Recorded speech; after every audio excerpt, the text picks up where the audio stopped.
국가의 팔자를 자기가 고쳤다는 거 아니에요? 이 망가져 있던 네. 주저앉아 있던 외교 안보를 보세요. 고쳤다. 이게 국제 질서의 룰을 근본적으로 바꿔놨는데 네. 문재인 정부 때까지 국제 질서는 한국에는 윈윈 질서였어요.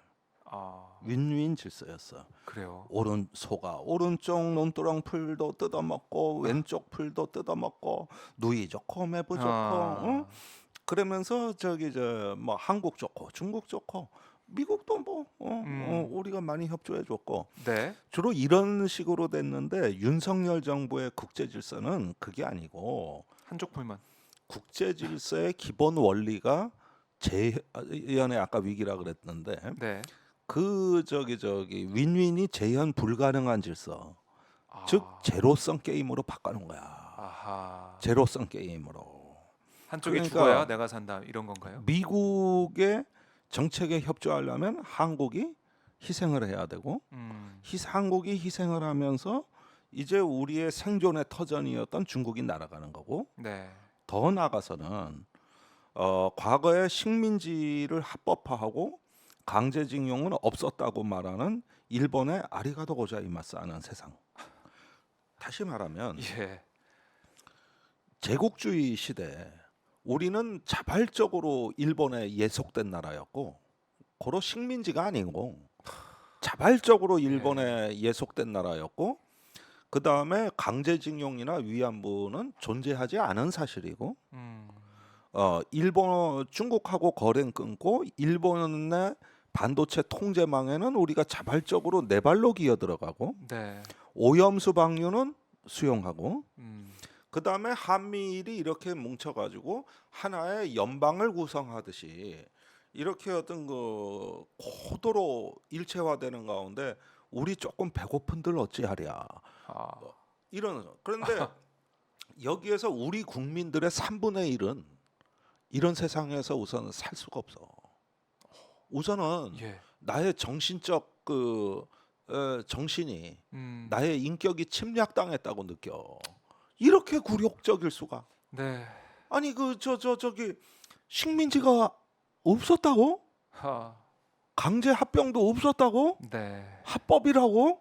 과거를 얘기 안 한다고 하니까. 이거면서 다시는 역사에 대해서 일본하고는 이제 이야기 못 하는 거거든요. 역사에 대해서 독도 문제, 해상 초계기 갈등 문제 전부 일본이 주도한다고? 네. 자, 우선 여기에서 정신적인 침략을 당한 상태에서 내가 수십 년간 한평생 우리가 그래도 국가가 도덕적인 국가고 평화 국가고 우리가 더 도덕적으로는 우월하다고 하는 자존의 뚝이 무너져. 이게 트라우마가 되는데 그게 최근에 정의구현 사제단이나 그 목사님들이나 스님들이 거리로 나오는 이유야.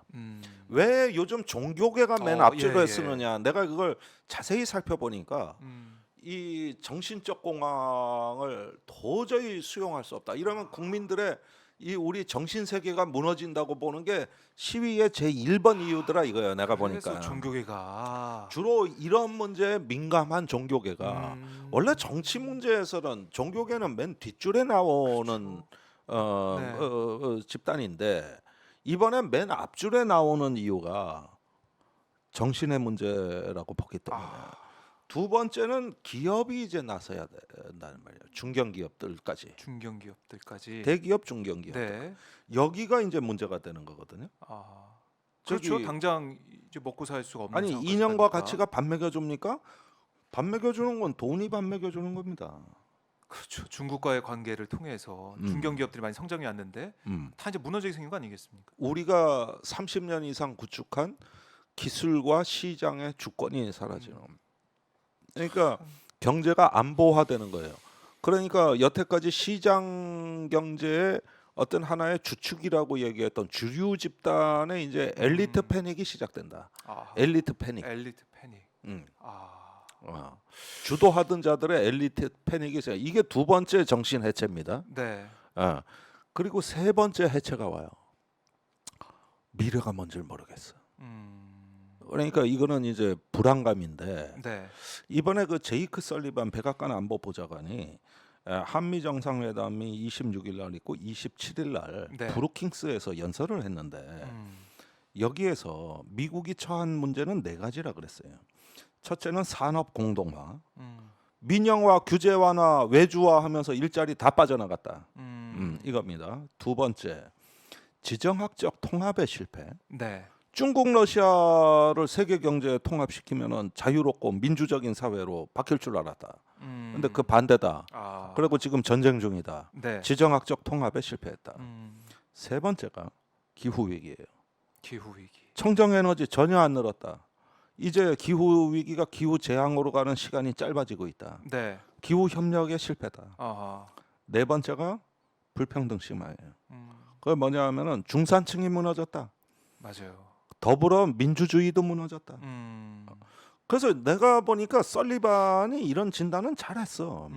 내가 보기에도 우리도 귀담아둘 게 많고 그렇죠. 미국하고 협력할 게 많구나. 비슷한 상황. 이런 생각이 드는데 예. 진단을 했으면 그에 맞는 처방이 나와야 되거든. 여기서부터 스텝이 꼬이는 거야. 그러면은 기후 위기나 불평등이나 민주주의 위기나 아니면 지정학적인 그 분야를 네. 미국 혼자 해결할 수 있는 문제입니까? 이 문제가 아유, 아니죠. 국제적으로 택도 없는 연대해야죠. 소리요. 네. 이거는 범지구적 협력으로 가야 되는 그럼요. 거예요. 그런데 나온 처방은 뭐냐면은 미국 우선주의야. 아. 중산층 재건, 수출 인슈어링. 그러면서 네. 일자리 만들고. 그러면서 여기서부터 이런 말도 해요. 반도체에 대한 언급을 내가 자세히 봤는데 미국 이외의 장소에서 최첨단 반도체가 다 생산되고 있다. 이건 국가 안보에 대한 위협이다. 아하. 아니 왜 반도체가 외국에서 생산돼야 되냐? 아. 이러면서 이 자체를 국가 안보 위협이라 그랬어. 이거 참 위험한 그러니까 생각. 불러드리겠다. 예. 그럼 아니 한국, 일본에서 주로 생산하는 그렇죠. 한국, 대만에서 대만. 생산하는데 그걸 불러드리겠다. 그 한국은 북한이 쳐내려오면 반도체 생산 못하고 대만은 중국이 쳐들어오면 반도체 생산 못해. 아, 그런 논리로. 이 얘기야. 내가 보니까 내가 무슨 참. 얘기인가 보니까 그러니까 다 안보가 불안한 나라가 반도체 생산을 잘하네. 안 되겠어. 다 걷어들여. 아하. 위험하다는 거야. 위험하다. 이해가 가지. 미국은 얘기가. 그렇게 보고 있군요. 예. 그러니까 반도체 배터리 뭐 이런 거 생산 잘하는 나라가 다 준전시국가야. 아, 그렇네요. 그러니까 이런 측면에서 우리가 네. 여기서 이제 그 다음에 인상적인 대목이 나오는데 우리는 탈중국 안 한다. 디커플링 아니다. 중국하고 하는 건 디리스킹이다. 내가 그랬잖아. 위험하다 그랬잖아. 그러니까 그 위험한 핵심 물자만 딱 가지고 요것만 통제하자는 얘기다. 아. 그래서 좁은 공간에 높은 담장을 쌓겠다. 나머지 허허벌판은 상관없다. 중국하고 뭐든 다 해도 된다. 야, 그렇게. 그러니까 반도체, 배터리, 전기차, 핵심 광물 네. 요것만 장벽을 세우고 나머지는 아니다. 그래서 이건 디커플링이 아니라 디리스킹이다. 그다음에 다양화다. 네. 디버시파잉 이거다. 그러니까 디커플링 절대 아니다 그러는데 여기서 잘 봐봐. 그런데 그 좁은 구역에 높은 담장을 쌓는데 대한민국은 다 들어간 거야. 꼬랑지 하나 밖에 남겨놓고 몸통은 다 들어간 거야. 아. 반도체, 배터리, 핵심 광물 전부 우리 우리 그 미래 경제 먹거리죠. 근간이란 예. 말이오. 우리 대한민국 공급망의 핵심이요. 아하. 그러니까 대한민국 공급망은 다 들어가 있기 때문에 미국은 디커플링이라는 게 아니라고 하는 게 우리한테는 우리는. 디커플링이 되는 거요. 이게 탈중국이 되는 거라고 아. 작은 나라한테는. 그건 아무리 아니다고 해도 우리는 그랬는데 탈중국. 윤석열 대통령이 돌아와서 뭐라 그러냐면은 네. 반도체는 미국 거래. 미국이 발명한 거래. 미국이 발명했대. 할 말이 없어지네요. 그럼 뭘 할 수 있겠습니까, 우리가? 그러니까 윤 대통령의 꼬락선을 보면 네. 주로 우리 집 고양이가 그런데 네. 쫓아가면 대가리만 의자 밑에 쳐박고 뒤에 궁뎅이하고 꼬랑지는 다 보여. 자기는 들어갔다 생각하는데 숨었다 생각하는데. 이렇게 대가리를 미국에 쳐박고 네. 밖에 꼬랑지 살살거리는 것만 국민 눈에 보인단 말이에요. 진짜 반도체가 미국이 발명한 거니까 제조도 미국이 해야 된다는 얘기를 우리 대통령이 하고 있잖아 지금. 그리고 이게 탈중국이 아니요? 미국 입장에선 아니지. 작년에 7,900억 달러. 네. 미중 무역액 사상 최대. 그다음에 그러니까요. 애플이 중국에 들어가, 테슬라가 들어가. 지금 할 네. 짓 다 하고 전성기야. 그리고 저기 엘리 버넨 의장이 뭐라 그랬어? 탈중국 그런 거 없다. 네, 아니라고. 어. 그 우리만 지금 이렇게 되고 된 있네요. 거지. 우린 탈중국이지.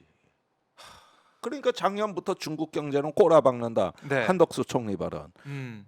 그다음에 대중무역 흑자 보던 시대 끝났다. 추경호 경제부총리 발언. 그다음에 그 최상목 경제수석은 아예 이젠 탈중국이라 그랬고. 쥐들이 그렇게 했는데 우리 입장에선 탈중국이 맞는 거야. 그렇네요. 이렇게 되는 거죠. 그러니까 결국 네. 영혼까지 털렸다. 영혼이 털렸기 때문에 종교인들이 거리로 나오시는 거다. 이건 우리의 어떤 그 품격과 자존 의식, 네. 더 나아가서는 국민들의 어떤 정신이 지금 침략당했다고 보기 때문에 그래서 주로 3대 종교가 나서는 거거든요. 종교계가 나서고 있다. 나는 그걸 인상적으로 봐요.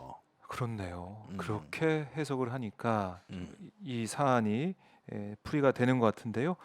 자, 저희 뭐 시청자분들도 거꾸로 가고 있습니다. 걱정하고 계시고, 그리고 이 정권이 이미 신뢰를 다 잃어버려서 회복하기 힘들겠다는 그런 말씀도 하고 계시고, 여러 가지 지금 이 상황에 대해서 걱정을 하고 계신데요. 자, 오늘 교수님 말씀 들으시면서 많이 좀 공감을 표해주고 계십니다.